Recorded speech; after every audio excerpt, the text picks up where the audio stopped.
Paz y bien, hermanos. Hoy veremos el tema 4 del curso Formación de Predicadores.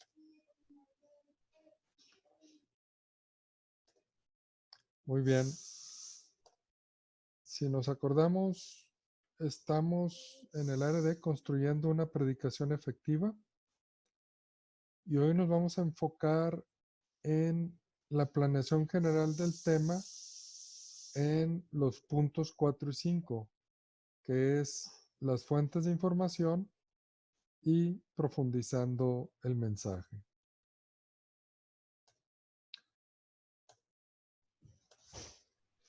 ¿Cuáles son las fuentes de información que tiene el predicador?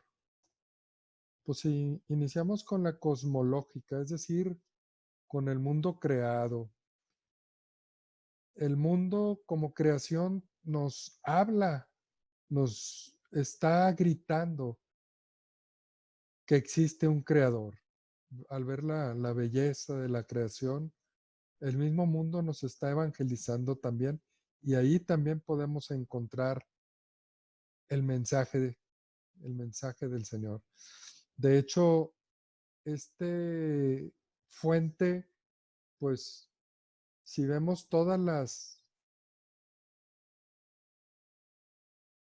razas, en todos los tiempos, el hombre siempre ha identificado la creación con Dios. Siempre les ha llamado Dios agua, el Dios fuego, el Dios viento. De alguna manera identifica la creación con Dios. Nosotros que tenemos la revelación como cristianos, pues sabemos.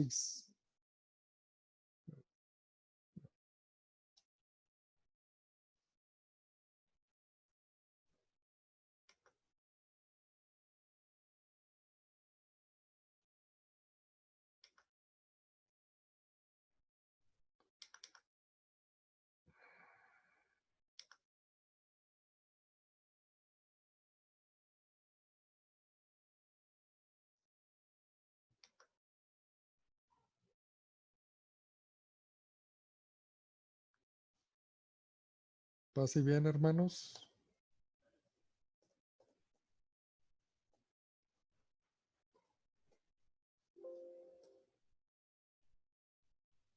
Paz y bien, hermanos. Hoy estaremos viendo el tema 4 del curso Formación de Predicadores. Y para entrar en contexto, vamos a seguir viendo la construcción de una predicación efectiva.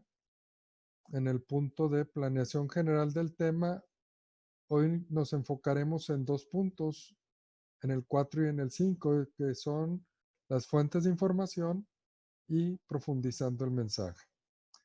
Empecemos con lo que son las fuentes de información como parte de la planeación general del tema. Y como primer fuente nos damos cuenta que es la cosmológica, es decir, el cosmos, la creación.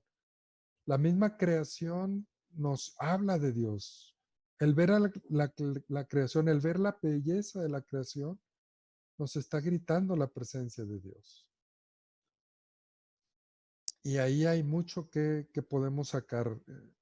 Las mismas parábolas que sacó nuestro Señor Jesús, muchas de las parábolas, pues fue precisamente viendo la creación, viendo los lirios del campo, viendo los pájaros, pajaritos, y las flores que se revisten, y Salomón con toda su sabiduría, etcétera, etcétera, ¿verdad? La misma creación nos está hablando del mensaje. Existe un Dios amoroso. La otra fuente es la antropológica, es decir, en el mismo hombre. Y ahí podemos ver desde el organismo humano, vemos la perfección de la creación en el organismo humano y nos está hablando de un Dios. La historia del hombre, ¿qué es lo que vemos?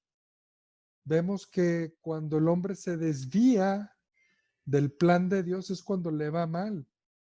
Y cuando está haciendo el plan de Dios, está viviendo el plan de Dios, pues es cuando mejor le va en general a la humanidad. También podemos sacar fuentes de información de biografías, principalmente de santos, obviamente de nuestro Señor Jesucristo, en las culturas, en el análisis de realidad, lo que veíamos en la clase pasada, el análisis de la realidad. La otra fuente, aquí van dos, la cosmológica, la antropológica. ¿De dónde más podemos sacar el mensaje? Obviamente de las Sagradas Escrituras, y de hecho esta siempre va a ser nuestra principal fuente, la Sagrada Escritura, porque por lo menos debemos de compartir una lectura bíblica, porque acordémonos que esa es la espada de dos filos que atraviesa el corazón. Y pues en la Sagrada Escritura encontramos desde parábolas, milagros, personajes, guerras, preguntas, diálogos, oraciones, etcétera, etcétera. De aquí podemos sacar mucho. Otra de las fuentes, pues es la tradición de la iglesia. Y la tradición se compone de todas las verdades que no están en la Sagrada Escritura. Por ejemplo, la Inmaculada Concepción de nuestra Madre Santísima. Hay verdades que no están en la Sagrada Escritura. De hecho, el mismo apóstol San Juan dice, ni todos los libros alcanzarían para decir, para narrar toda la historia de la salvación. Porque no es el propósito, es el acercamiento del Nuevo Testamento, más que nada es que, más que narrar los hechos biográficos de nuestro Señor, de qué hizo en el día 1, qué hizo en el día 2 y qué hizo en el día 3.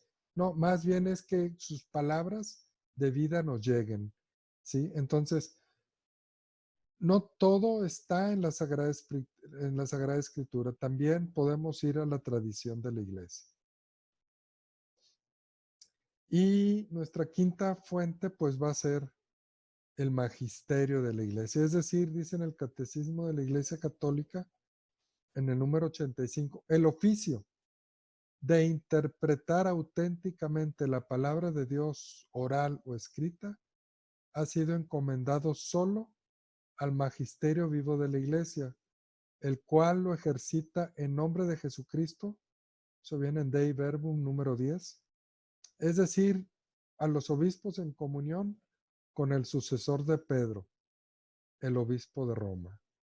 Muy bien, entonces todo lo que viene a ser la interpretación de la palabra de Dios y los libros que nos dan nuestros obispos, los documentos y el Papa, pues también es una fuente bellísima de la cual podemos sacar esa información, ese mensaje. Sí.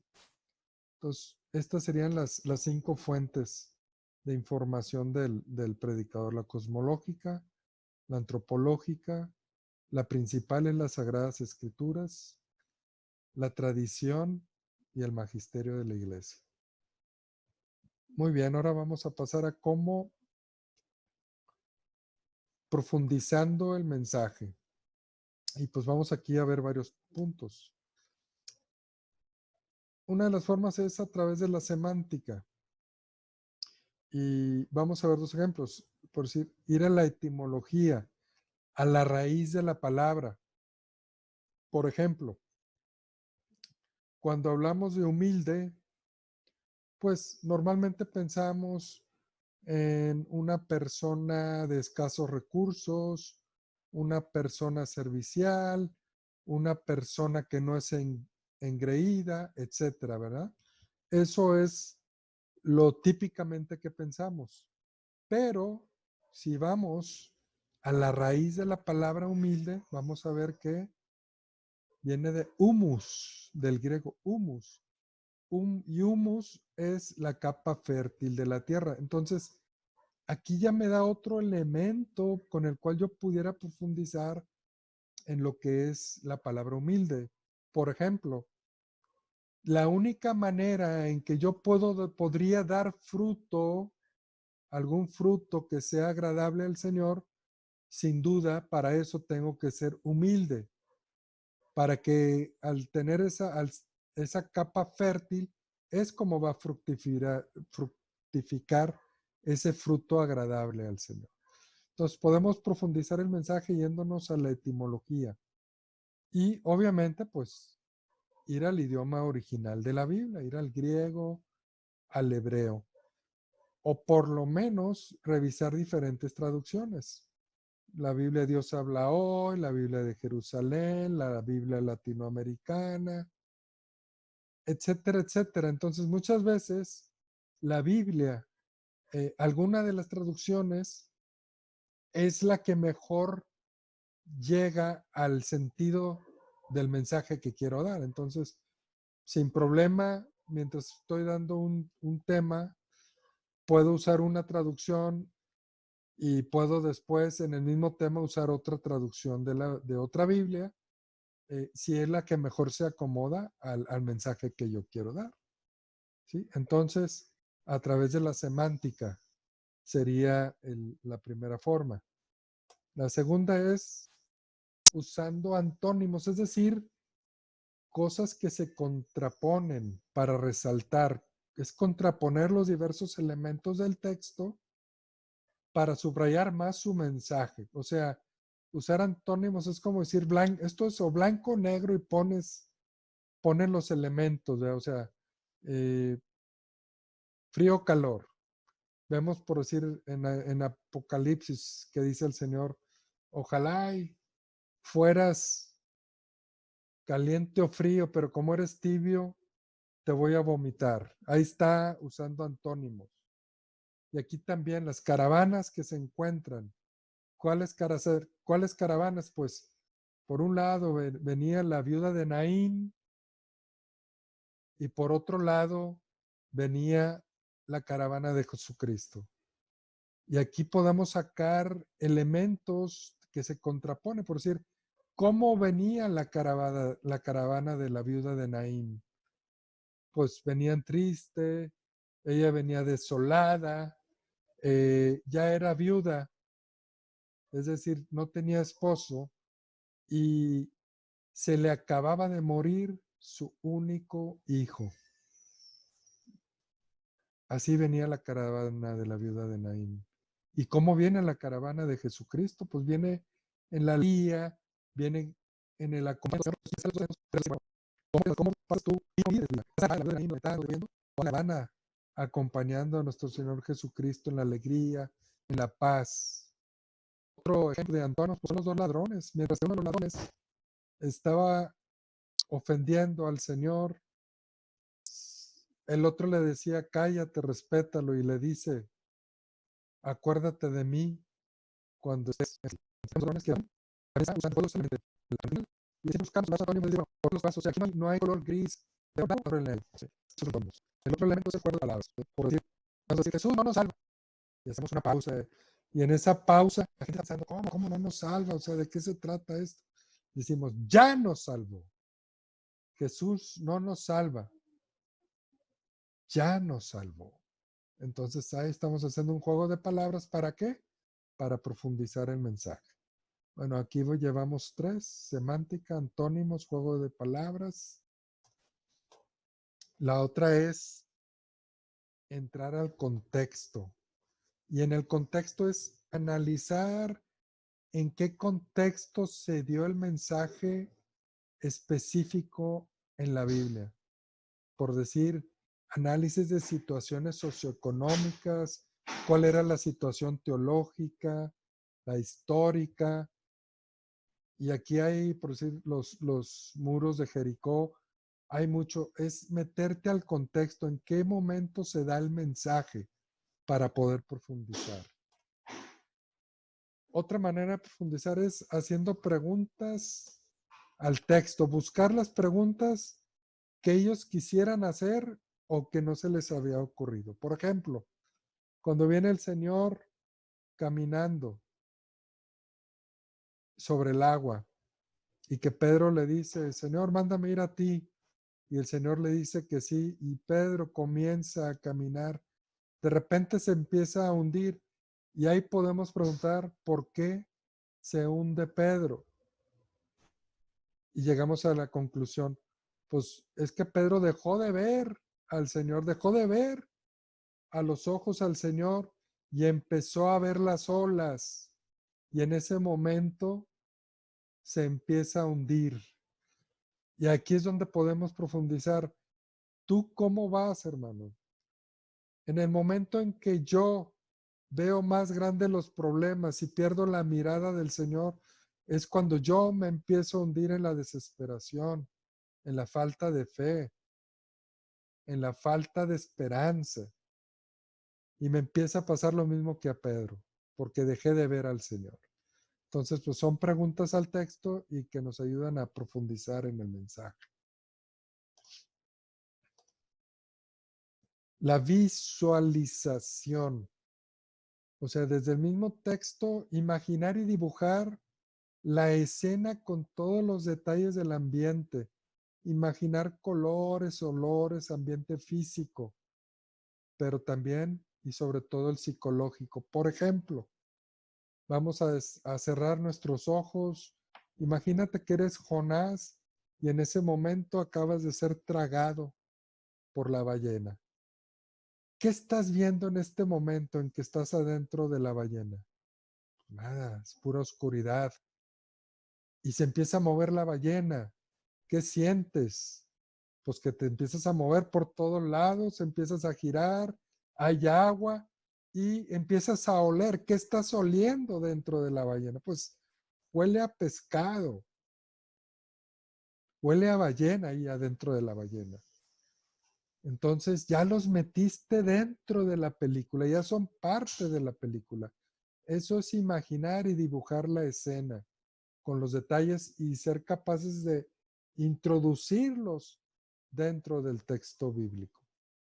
Esto es a través de la visualización.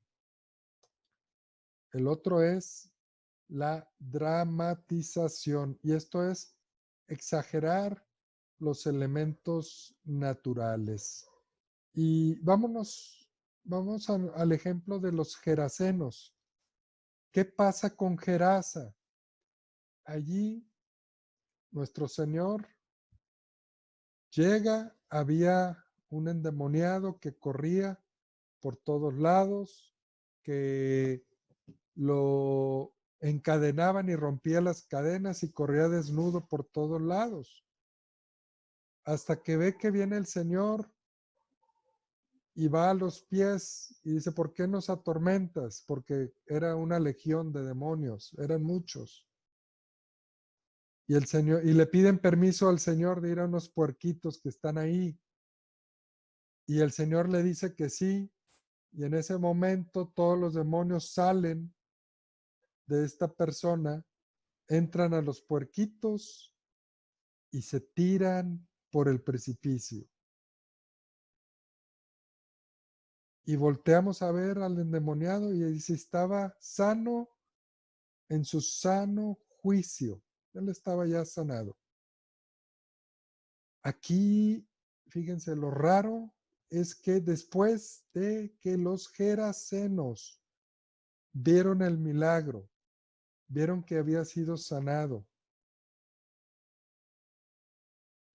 le piden al Señor que no entre al pueblo. Dices, achis, qué raro que el pueblo le pida que no entre cuando están viendo el poder de lo que hace el Señor, de lo que sana. Pero le piden que no entre. Y yo pienso, digo, bueno, pues ¿por qué le podría decir yo al Señor que no entre a mi vida? Y pues yo pienso que ese pueblo era tan pequeño que los puerquitos eran de todos. Alguien tenía un puerquito, alguien tenía dos puerquitos. Y en el momento en que entran los demonios a los puerquitos y se lanzan por el precipicio, pues ellos fueron afectados. Y ahí muchas veces nosotros, cuando el Señor somos afectados, le pintamos una rayita Dice, Señor, tú hasta aquí. Es decir, ¿sabes qué? A ti en mi vida, Señor, nada más te voy a poner en el cuarto de peticiones. Es decir, cuando yo necesite algo, voy al cuarto de peticiones y solamente allí voy a tener esa relación contigo. Pero si tú me pides algo más que me esté afectando a mí, ¿sabes qué, Señor? Así como los gerasenos, pinto mi raya. En el caso de los gerasenos, a ellos les costó dinero, les costó su inversión, les costó su puerquito. Pero muchas veces nosotros estamos agarrados de nuestro puerquito, estás agarrado de tu pecado, estás agarrado de tu situación. Y tú le dices al Señor, Señor, ¿sabes qué? Sí, todo es muy bonito, todo está muy padre, pero solamente cuando me sienta triste, cuando quiera un favor, pues voy al cuarto de peticiones, pero nada más. Pero yo dejar que entres y que lo tomes todo, pues no, Señor. Entonces, aquí es donde nos parecemos a los gerasenos. Y aquí también se aplica también lo que nos dice San Agustín. San Agustín dice, temo al Dios que pasa y no vuelve. Y aquí también se aplica a los gerasenos. En ese momento ellos le están diciendo al Señor, no entres a nuestro pueblo, no entres a nuestra vida. Pues bueno, ahorita está pasando, pero puede ser que en un futuro Él ya no vuelva, no haya una segunda oportunidad. Y aquí también se aplica a ti y a mí, mi hermano. Hoy es el momento de salvación, hoy es el mensaje, pero puede ser que no haya otra oportunidad. Hoy es el tiempo propicio, hoy es el tiempo de aceptar estas palabras del Señor. Entonces, pues bueno, aquí vamos viendo un ejemplo de la dramatización. Otro puede ser la identificación, es decir, que se identifiquen con un personaje bíblico, por decir como la hemorroísa. Y la hemorroísa tuvo algo peculiar que no le pasó a nadie en toda la Biblia. La hemorroísa es esa persona, dama, que va pasando el Señor y ella se va escabullendo, se va escabullendo, se va metiendo, se va acercando poco a poquito, porque ella tenía un pensamiento y el pensamiento de ella era, si yo toco la orla de su manto, me sanaré. Ese era su pensamiento. Entonces se va metiendo sin hacer mucho ruido, se va acercando y así como que pasa, se acerca al Señor, se estira y no, ni siquiera toca al Señor, toca la orla del manto. Y dice la palabra del Señor, y en el punto quedó sanada, ya no tenía ese flujo de sangre, quedó sanada en el punto. Y fíjense que aquí el Señor hace una pregunta muy interesante. Dice, ¿quién me ha tocado? Sí.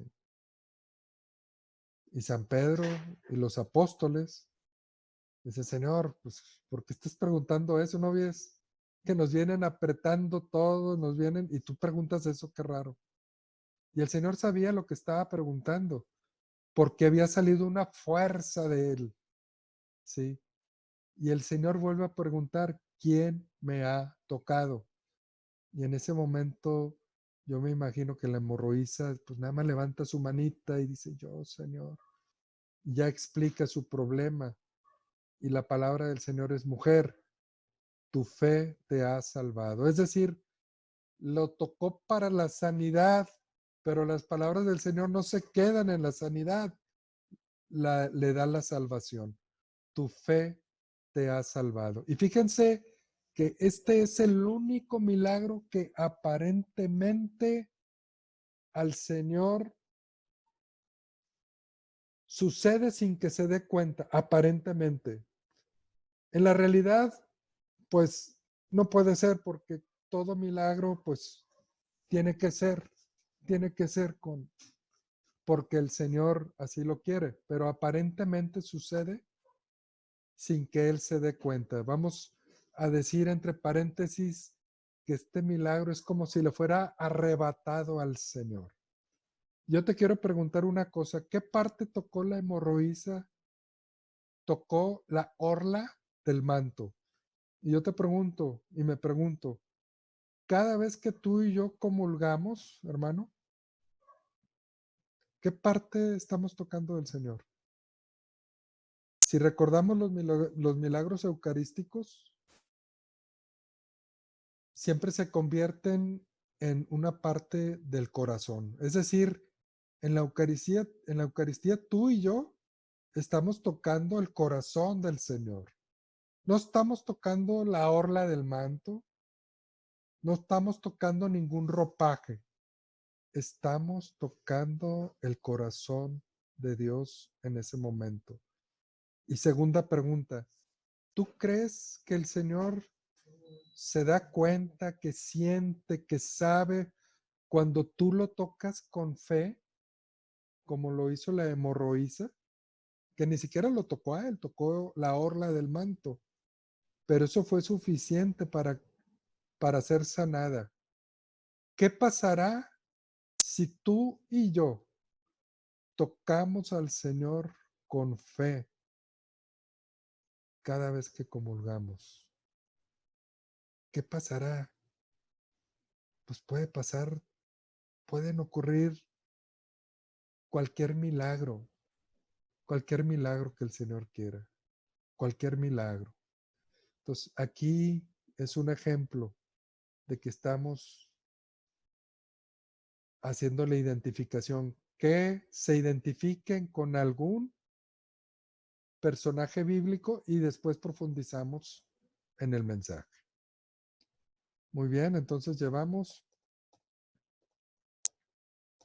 la semántica, llevamos antónimos, llevamos juego de palabras, llevamos el contexto, llevamos preguntas al texto, llevamos la visualización, la dramatización, la identificación y vamos a ver los cuestionamientos, ¿sí? Consiste en hacer preguntas concretas al texto con el fin de extraer el mensaje adecuado, es decir, hacer preguntas al texto. Por decir, vamos a ver este pasaje que dice, dijo Moisés a Yahvé, que Yahvé, Dios de los espíritus de todo viviente, ponga un hombre al frente de esta comunidad, a uno que salga y entre delante de ellos y que los haga salir y entrar, para que no quede la comunidad de Yahvé como rebaño sin pastor. Ya desde aquí puedo hacer un cuestionamiento. ¿Qué me dice a mí y qué te dice a ti este texto como predicador? Hacer cuestionamientos desde un mismo texto, ¿sí? También los elementos comunes. Con los elementos comunes es traer a la mente, pueden ser varios pasajes, comúnmente son dos pasajes que tengan elementos comunes, por decir, vamos a ver Ezequiel 33 del 7 al 9 y Mateo 18 del 15 al 17. Y vamos a sacar elementos comunes, los cuales nos ayudarán a profundizar el mensaje. Por decir, Ezequiel 33, 7 a 9. A ti también, hijo de hombre, te he hecho yo centinela de la casa de Israel. Cuando oigas una palabra de mi boca, les advertirás de mi parte. Si yo digo al malvado, malvado, vas a morir sin remedio, y tú no le hablas para advertir al malvado que deje su conducta, el malvado morirá por su culpa, pero de su sangre yo te pediré cuentas a ti. Si por el contrario adviertes al malvado que se convierta de su conducta y él no se convierte, morirá él debido a su culpa, mientras que tú habrás salvado tu vida. Fíjense aquí, los elementos comunes, se los estoy subrayando, centinela, están en rojo. Centinela advertirás, no se convierte. Ahora vamos a ver la de Mateo 18 del 15 al 17. Si tu hermano es como el si tu hermano es como el pecador, llega a pecar, vete y repréndele, como el de adviértele, advertirás, repréndele, a solas tú con él. Si te escucha, habrás ganado a tu hermano. Si no te escucha, toma todavía contigo uno o dos para que todo asunto quede zanjeado por palabra de dos o tres testigos. Si les desoye a ellos, díselo a la comunidad. Y si hasta la comunidad desoye, sea para ti como gentil y el publicano. Sí, aquí vamos viendo ciertos elementos. ¿Cuáles son los elementos comunes? Pues vemos un pecador malvado de mala conducta o el hermano que peca, un centinela, que ese eres tú, o el hermano que advierte, pecador que no escucha, el malvado que no se convierte. En el caso de Mateos, pues es que no escucha cuando hablas con él en privado, no escucha con los dos o tres testigos, no escucha cuando se le dice delante de toda la comunidad. Pues bueno, tómalo como un gentil. Y elementos adicionales, la muerte del malvado, la tranquilidad del centinela. Elemento adicional en Mateo, busca salvar al hermano, ir por testigos y a la comunidad para salvarlo a través de la misericordia de Dios. Pero vamos profundizando el mensaje, ¿sí? A través de elementos comunes. La técnica de los tiempos, pasado, presente y futuro, y consiste en analizar el tiempo en que están conjugados los verbos para tener una mejor comprensión del mensaje. Aquí vamos a ver un poquito el verbo, ¿verdad? Vamos a profundizar en el tiempo del verbo. Por ejemplo, Filipenses 1 del 3 al 6. Doy gracias a mi Dios cada vez que me acuerdo de ustedes, rogando siempre y en todas mis oraciones con alegría por todos ustedes a causa de la colaboración que habéis prestado al Evangelio. Desde el primer día hasta hoy, firmemente convencido de que quien inició en ustedes la buena obra, la irá consumando hasta el día de Cristo Jesús. Amén. Palabra de Dios. Y aquí vamos desglosando en el pasado, en el presente y en el futuro. En el pasado, ¿qué sucede en este texto? Dice, se inició la buena obra de Dios en ellos. Recibieron el Evangelio y colaboraron con la evangelización. Eso fue. Ahora en el presente están perseverando y siguen colaborando con la evangelización. San Pablo está orando y dando gracias por ellos. Y en el futuro, San Pablo espera que Dios continúe la buena obra iniciada en ellos y la lleve a plenitud. Ora para que ellos perseveren hasta el día de Cristo Jesús. Entonces, este mismo mensaje como que lo desglosamos en tres tiempos. De aquí, ¿qué me está hablando del pasado? ¿Qué me está hablando del presente? ¿Y qué me está hablando del futuro? Esa es la técnica de los tiempos. Ahora bien, ¿cómo podemos profundizar? Nos identificamos como parte de una comunidad o grupo o apostolado. ¿Qué hemos recibido ya? ¿Qué estamos haciendo? ¿Qué esperamos recibir en el futuro? ¿A quién hemos evangelizado? ¿Por quién oramos para que persevere y demos gracias? Y damos gracias. Todos estos cuestionamientos, preguntas, las hacemos también a través de, por haber hecho este análisis de los tres tiempos, en el pasado, en el presente y en el futuro. Muy bien. Y también en el análisis de los tiempos, la técnica de los tiempos, la primera fue pasado, presente y futuro, pero también está el tiempo transcurrido. Por decir, viene Hechos 7, 20 al 30 y Deuteronomio 34 del 5 al 7. Y vamos a ver aquí, pudiéramos resumir el tiempo transcurrido de Moisés de la siguiente manera. Los primeros 40 años los vivió en el palacio como un príncipe, creyendo que Él era todo.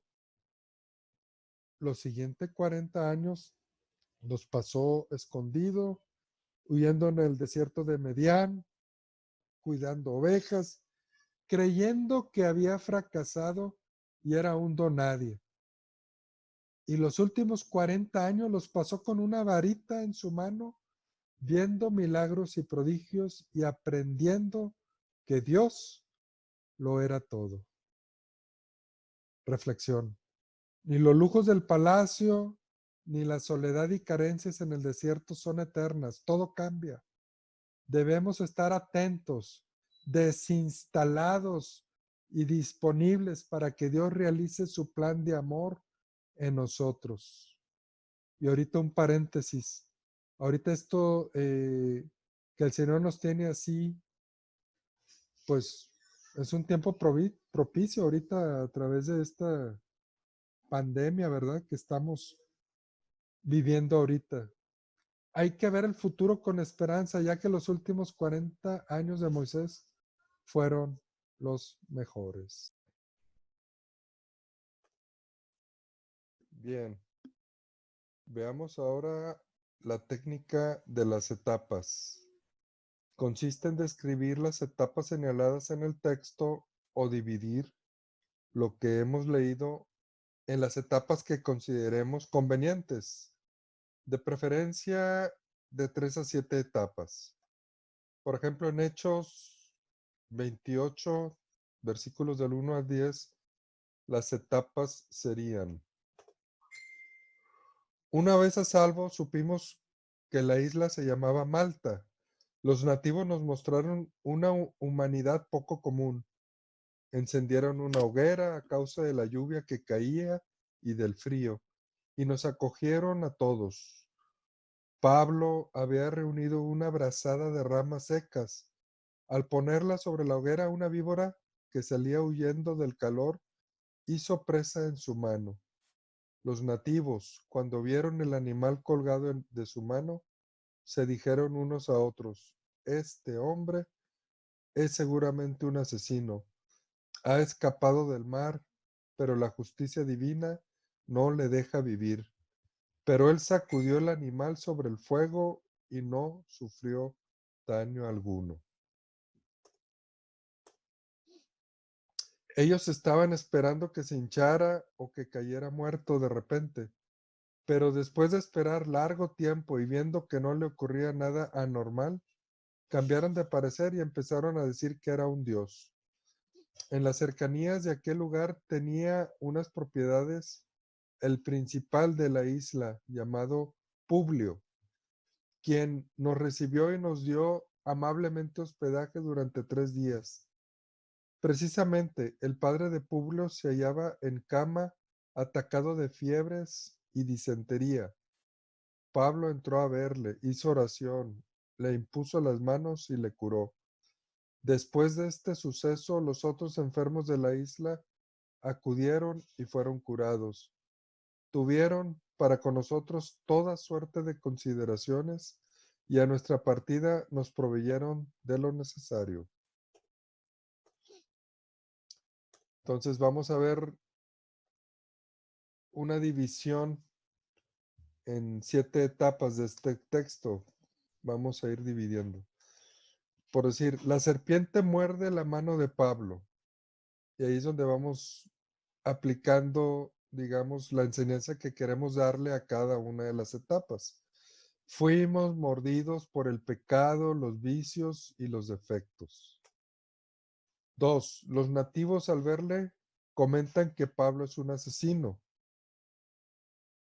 Aplicación. Hemos sufrido también las críticas, rechazos, desprecios de los que te han visto caer. Tercera etapa. Pablo sacude la serpiente en el fuego. Aplicación. Con la ayuda de Dios, sacudes a las serpientes y renuncias a tu pasado desordenado y de pecado. Cuarta etapa. Todos esperan la muerte de Pablo. Aplicación. Sin embargo, hay que esperar un tiempo para que los demás, esposa, familia, amigos, etcétera, comiencen a reconocer el camino de vida. Etapa 5. Después de un tiempo cambian de parecer y piensan que Pablo es un dios. Aplicación. Aquel hombre viejo es ahora un testimonio viviente del poder y amor de Dios. No es Dios, pero sí su testigo, como tú y como yo. Sexta etapa. Dios obra por la mano de Pablo sanaciones y milagros. Aplicación. Ahora es un hombre usado por el poder del Espíritu Santo y pone los dones recibidos al servicio de la comunidad. Y séptima etapa. Pablo recibe de parte de los nativos lo necesario para continuar el viaje. Y un ejemplo de aplicación. Dios no se deja ganar en generosidad.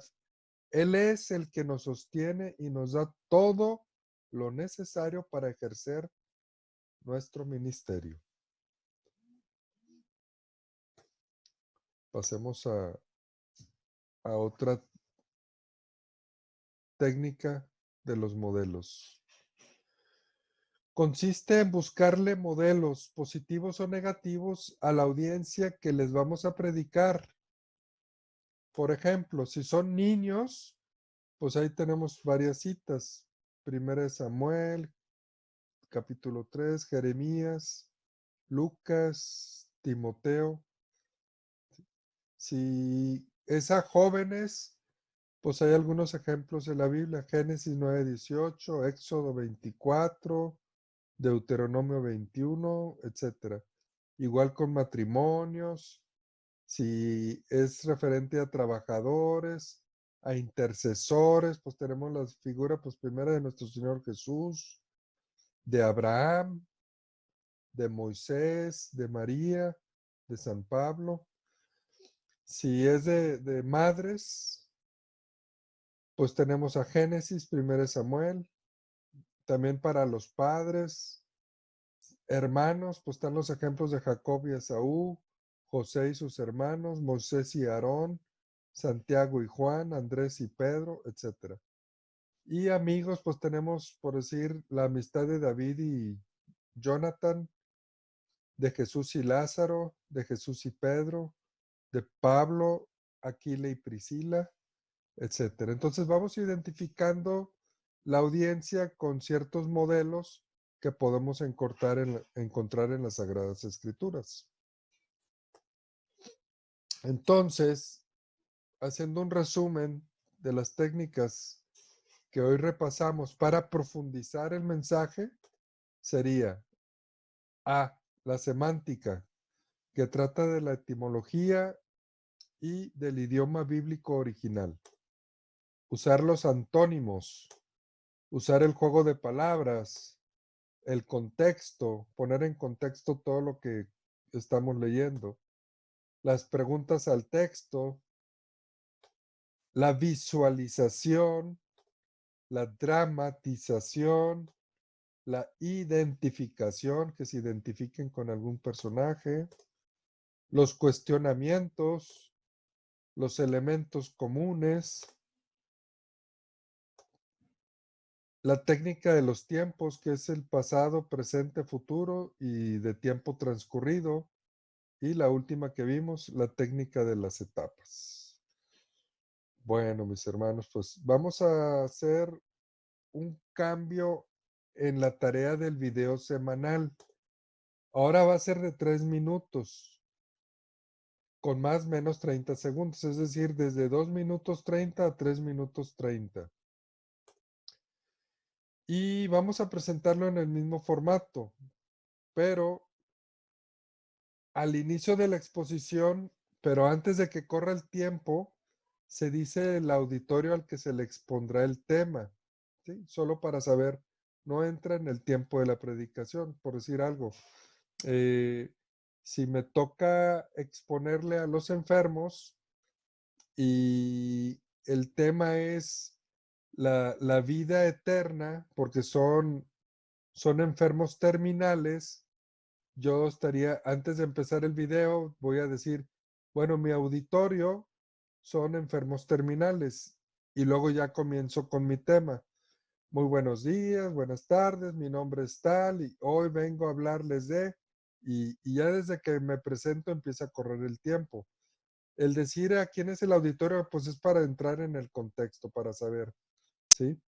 Entonces, seguimos la misma dinámica. Después de decir quién es el auditorio, ya en la exposición del tema, pues es presentarse y presentar el tema, al menos leer una cita bíblica, desarrollar la exposición, un testimonio personal con respecto al tema impartido. Y terminamos con la exhortación o invitación, o sea, hacia dónde los estoy llevando con la predicación, a hacer qué, a creer en qué o a asumir cuál nueva actitud. Entonces, esto prácticamente es muy lo que hemos estado haciendo. Pero vamos a agregarle un elemento más. Vamos a comenzar con el tema que vimos hoy, a profundizar con las técnicas. Y en esta semana, a partir de este video, del video 4, vamos a empezar con la técnica A. La siguiente semana va a ser la técnica B. ¿Cuál fue la técnica A? Pues la técnica A fue la semántica. Entonces, todos los videos que hagamos vamos a buscarle o alguna raíz etimológica o leer la Biblia, bueno, habíamos dicho idioma bíblico original o por lo menos leer versiones diferentes. Entonces, a lo mejor yo puedo sacar el mensaje, buscar una versión diferente, ya sea Biblia de Jerusalén, Biblia latinoamericana, y escoger el texto que mejor exprese la idea que yo quiero exponer, ¿sí? Entonces sería semántica. La semana que sigue es con antónimos, la siguiente semana con juego de palabras y así sucesivamente, para ir usando las técnicas y poder profundizar mejor en el mensaje que queremos transmitir. Pues muy bien, mis hermanitos, el Señor me los bendiga y nos vemos la siguiente semana. Bendiciones.